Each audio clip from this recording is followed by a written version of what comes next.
Bismillahirrahmanirrahim. Assalamualaikum warahmatullahi wabarakatuh. Innal hamdalillah nahmaduhu wa nasta'inuhu wa nastaghfiruh wa na'udzu billahi min shururi anfusina wa sayyiati a'malina. May yahdihillahu fala mudilla lahu wa may yudlilhu fala hadiyalah. Asyhadu an la ilaha illallah wa asyhadu anna Muhammadan abduhu wa rasuluh. Allahumma salli wa sallim wa barik ala Muhammad wa ala alihi wa sahbihi wa man tabi'ahum bi ihsanin ila yaumiddin, amma ba'd.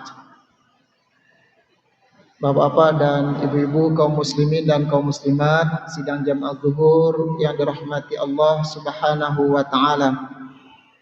Tanpa terasa kita sudah berada di lebih dari pertengahan bulan Syawal 1446 Hijriah.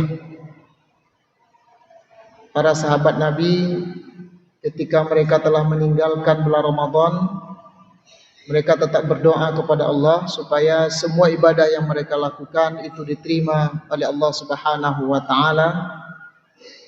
Dan yang lebih penting adalah semua kebaikan yang kita lakukan selama bulan Ramadan, kita berdoa kepada Allah supaya amalan tersebut bisa lestari. Amalan tersebut masih bisa kita laksanakan walaupun kita berada di luar dan meninggalkan bulan Ramadan. Kemudian salawat dan salam kita sampaikan pula kepada baginda Rasulullah SAW yang memperbanyak Allahumma salli ala Muhammad wa ala ali Muhammad. Semoga semua salam dan salawat kita sampai kepada beliau. Dan Allah perkenalkan nanti kita yang bersalawat itu akan diberikan syafaat oleh Rasulullah sallallahu alaihi wasallam. Bapak Ibu yang dirahmati Allah Subhanahu wa taala, kalau kita perhatikan kehidupan kita ini, memang kadang-kadang kehidupan manusia itu unik. Unik dari segi kadang-kadang kita memulai sesuatu itu sama, tetapi hasilnya tidak sama. Orang boleh berdagang mulai 1 Syawal, orang boleh berdagang, boleh berniaga, dibuka tokonya dalam waktu yang sama, tetapi ketika nanti tokonya ditutup, hasilnya bisa berbeda. Orang boleh bercocok tanam pada waktu yang sama, yang ditanam juga sama, tidak jauh beda tanah yang ditanam oleh si A dan si B, tetapi ketika suatu saat nanti berhasil, maka hasilnya berbeda. Sehingga Bapak Ibu sekalian, salah satu keunikan kehidupan manusia ini adalah kita diberikan perbedaan oleh Allah Subhanahu wa taala terhadap rezeki. Allah berikan kepada kita fasilitas hidup yang berbeda walaupun kadang-kadang usaha kita sama. Maka ketika itu terjadi Bapak Ibu sekalian, adanya perbedaan rezeki, ada perbedaan pengaruh, ada perbedaan jumlah anak, ada perbedaan semua hal. Maka oleh karena itu, sebagai seorang muslim, satu hal yang perlu kita ingat bahwa apapun perbedaan itu semuanya adalah datang dari Allah Subhanahu wa taala. Allah Subhanahu wa taala yang memberikan perbedaan rezeki. Namun Allah Subhanahu wa taala ingatkan kita bahwa seseorang tidak boleh merasa iri. Seseorang tidak boleh merasa dengki terhadap kelebihan yang diberikan oleh Allah kepada saudaranya. Misalnya Allah katakan, a'udzubillahi minasyaitonir rajim, wala tamannau ma faddalallahu bihi ba'dakum ala ba'd. Janganlah kalian pernah berangan-angan, janganlah kalian pernah bercita-cita untuk mendapatkan semua apa yang telah Allah berikan kepada saudara kalian. Ayat ini menunjukkan kepada kita Bapak Ibu sekalian, kita dilarang untuk berangan-angan untuk mendapatkan semua yang didapatkan oleh saudara kita. Kalau kita petani, tidak boleh berangan-angan untuk mendapatkan sebagaimana yang dapatkan oleh saudara kita. Kalau kita berdagang juga begitu. Kalau kita bekerja, berkarir juga begitu. Kenapa Bapak Ibu sekalian? Karena Allah Subhanahu wa taala yang memberikan perbedaan tersebut. Maka kalau kita terus menginginkan apa yang diinginkan, apa yang Allah berikan kepada orang lain, lalu kita iri kepada mereka, maka rasa iri tersebut akan dinilai oleh Allah Subhanahu wa taala sebagai dosa besar.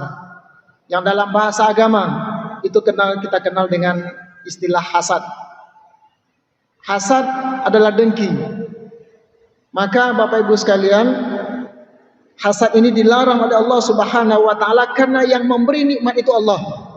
Ketika kita iri dengan orang lain, sama dengan kita memprotes apa yang telah ditetapkan oleh Allah Subhanahu wa taala. Maka dalam agama kita disebutkan iyyakum wal hasad. Wahai manusia, jauhilah oleh kalian sifat hasad, sifat iri hati dan dengki.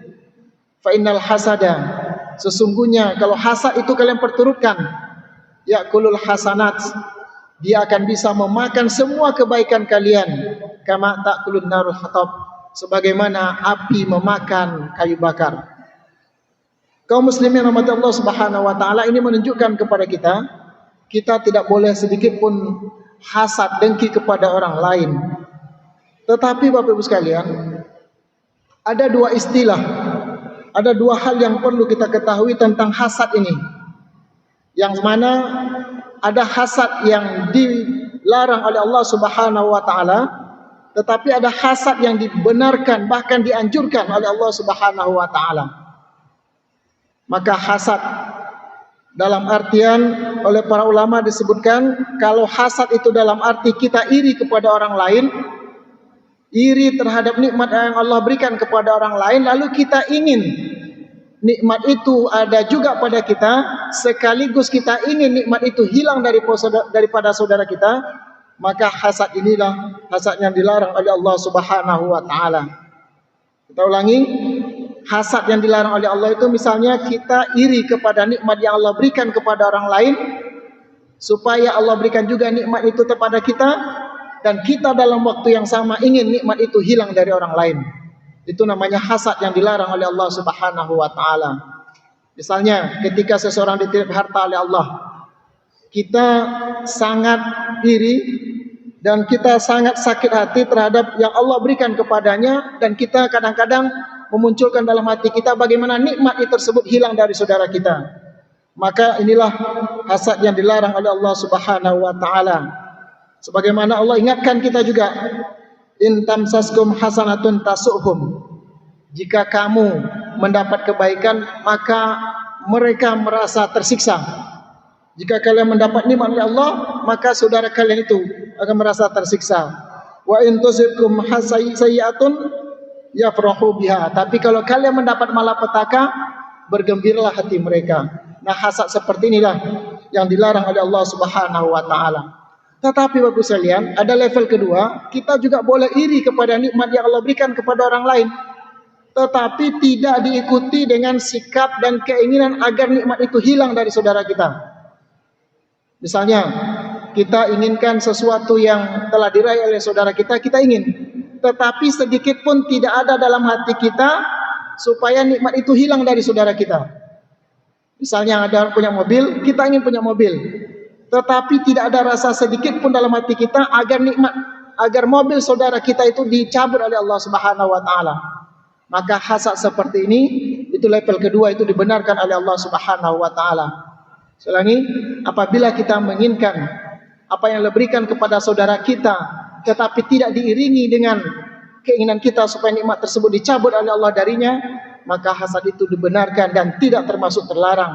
Walaupun itu kalau bisa kita jauhi juga, sebab semua yang Allah berikan nikmat itu adalah berasal dari Allah Subhanahu wa taala.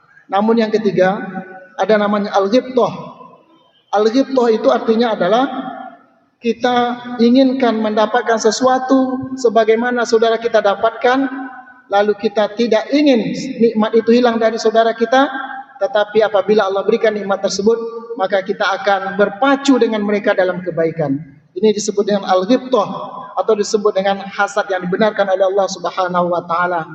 Maka sering kita dengar kaum muslim yang rahmati Allah Subhanahu wa taala, ada dua hal hasad yang dibenarkan oleh Allah Subhanahu wa taala. Karena kata Rasulullah katakan, la hasada illa fisnataini.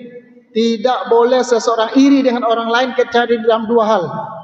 Yang pertama kata Rasulullah sallallahu alaihi wasallam, rajulun allamahu Allahu al-Qur'an fa huwa yatluhu ana al-laili wa ana al-nahar. Pertama adalah kita iri kepada orang yang Allah ajarkan kepada mereka Quran, lalu mereka beramal terhadap Quran tersebut. Mereka ajarkan Quran tersebut, mereka hidup dengan Quran tersebut sehingga hidupnya tertib, hidupnya lurus dengan Al-Quran yang Allah berikan kepadanya. Maka kita bercita-cita juga untuk mendapatkan Quran sebagaimana yang telah Allah berikan kepadanya. Maka hasad seperti ini dibenarkan oleh Allah Subhanahu wa taala. Dan disinilah akhirnya terjadi perlombaan kita untuk kebaikan. Yang kedua, Bapak Ibu sekalian, hasad yang dibenarkan oleh Rasulullah SAW adalah ketika kita melihat saudara kita diberikan harta, diberikan kelebihan, lalu dia berinfak, dia habiskan harta tersebut dengan kebaikan, lalu kita berdoa kepada Allah, ya Allah, berikan jugalah apa yang telah Engkau berikan kepada saudaraku, berikan jugalah kepadaku, supaya ketika Engkau berikan kepadaku, aku kalahkan dia dalam berinfak, aku kalahkan dia dalam berjihad dalam harta. Maka hal-hal seperti ini, hasad seperti ini juga dibenarkan oleh Allah Subhanahu wa taala. Maka kaum muslimin yang dirahmati Allah Subhanahu wa taala zaman zuhur, maka apabila kita juga harus hasad, harus iri hati kepada saudara kita, makalah pilihlah hasad yang dibenarkan, yaitu hasad terhadap harta yang Allah titipkan kepada orang, yang dengan harta tersebut dia berlomba-lomba kebaikan. Dan yang kedua, kita hasad terhadap ilmu yang Allah titipkan kepada seseorang, terutama Quran, sehingga dengan begitu juga kita ingin ilmu Quran itu diberikan oleh Allah kepada kita. Kaum muslimin yang Allah Subhanahu wa taala, semoga Allah perbaiki hati kita, karena kita semua telah menjalani ibadah Ramadan. Maka yang terbaik bagi kita hari ini adalah memperbaiki hati kita. Semoga hati kita semakin baik, semoga hati kita semakin ridho terhadap ketetapan Allah Subhanahu wa taala, dan berikan semangat kita untuk berlomba-lomba untuk melakukan kebaikan setelah hilangnya atau setelah kita tinggalkan bulan Ramadan. Subhanakallahumma bihamdik, asyhadu an la ilaha illa anta, astaghfiruka wa atubu ilaik. Wassalamualaikum warahmatullahi wabarakatuh.